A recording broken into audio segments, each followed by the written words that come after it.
Welcome to the loneliest show on the internet. This is Sam Roberts Now. I'm glad you're all here. Hit the like button, leave a comment, hit subscribe, and turn your notifications on. On the baseball game tonight, I think the voice of the Royals, or maybe he's not the Royals announcer, maybe he's the Reds announcer, had a hell of a moment. I'm still weirded out. Let me tell you something. When WWE debuts Thunderdome, these cardboard cutouts here in baseball stadiums are going to look super weird. I still feel like I'm looking at a memorial for people when I see the cardboard cutouts behind home plate. Like I just feel like the people are dead that I'm looking at. There's just something about it. They all look like funeral photos to me. I feel like we're remembering some of the people that we lost for this special moment. Like, this looks like dead people. One of the commentator for the Royals, he had a moment. He was taken out of the game, and he apologized tonight, mid-game. 3-0 ball game with the Reds in front of the Royals. We go to the top half of the fifth inning. Castellanos to lead things off. Jim Day's going to be taking us the rest of the way through this game. That's already the first bad sign. Somebody else is taking us through the rest of this game. It's not a favor. If you do something bad, you're not supposed to feel remorse because you don't want to get punished. You're supposed to feel remorse because the thing was bad. So when I hear, if I offended anybody, already I'm like, this is disingenuous. You are trying to dig yourself out of a hole right now. I can't tell you how much I say from the bottom of my heart. I'm so very, very sorry.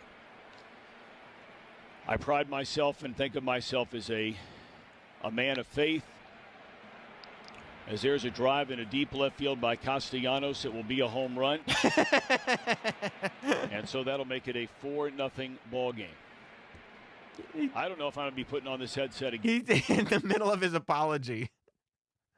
I usually consider myself a man of faith, but God, you're going to have to take a break for a moment because that's a home run.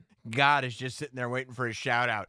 Like, okay, at least he's going to shout me out. Oh, he interrupts it. This home run, they're already up 3-0.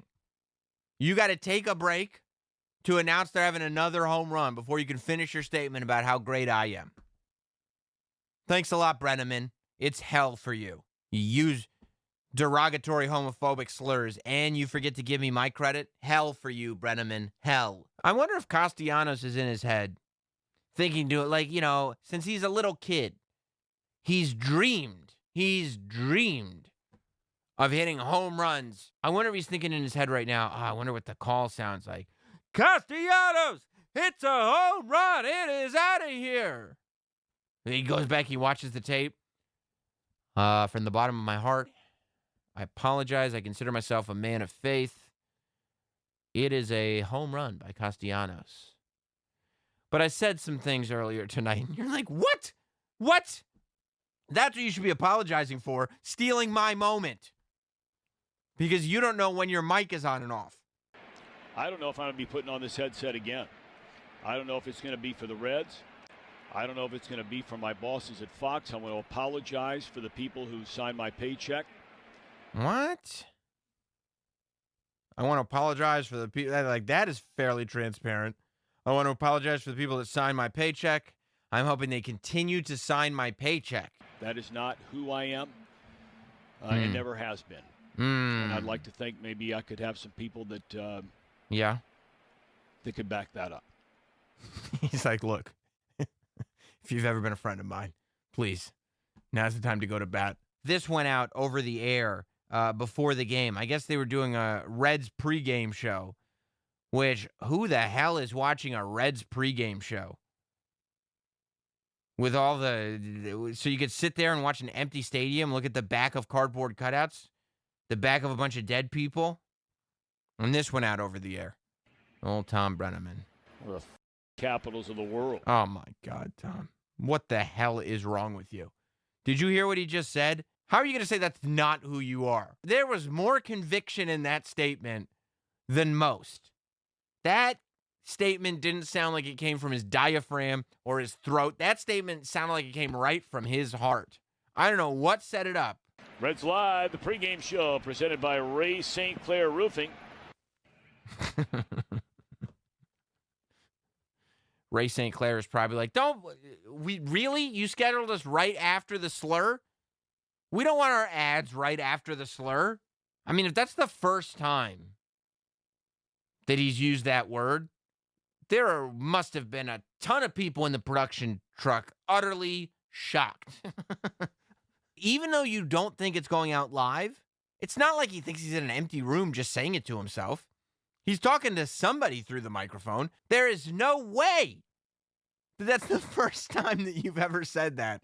And it happens to be as you're talking back to your production truck. That is a word that flew very, very easily off Thom Brennaman's tongue. He put some hate on that. Yeah. There was some visceral context to that. I am very, very sorry. Oh, and boy. I beg for your forgiveness. Oh, boy. Jim Day will take you the rest of the way home. Oh, no, not Jim Day. Oh, boy. Jim Day was just waiting. I wonder if that's why he got to do the 4 innings. I guess it's the top of the 5th now. Maybe that's how long it took for Jim Day to get there from his house. I could be there in 4 innings. I'm on my way. He's just sitting there. You think Jim Day was sitting there watching at home going like, I don't know why I'm not the main play-by-play guy. I don't know why I'm not the one who's sitting there. What did he just say on TV? You think Jim Day was waiting for the call? Or he was just sitting there? He probably called them. Did you hear what Brennaman just said on TV? I am on my way. I'm calling from the car. I could be there in 4 innings. He's got the windows down, celebrating life. Yes. Thom Brennaman is sitting there going like, well, who's going to take over for me? Jim Day. Ah, son of a bitch. He knows Jim Day's been breathing down his neck. He knows the understudy has just been waiting for him to screw up. Because, I mean, they could never bring it back. Here's why they can't bring it back. Everybody's going to want to know what city he was talking about, and he's going to have to address this thing. Nobody's ever going to let it go, nor should they. How could you be? He's got gray hair, for God's sakes. He must have been doing this forever. And he doesn't know to not talk into a live mic. What a total idiot. Don't forget to hit like on this video. Don't forget to hit subscribe. Who the hell is watching a Reds pregame show?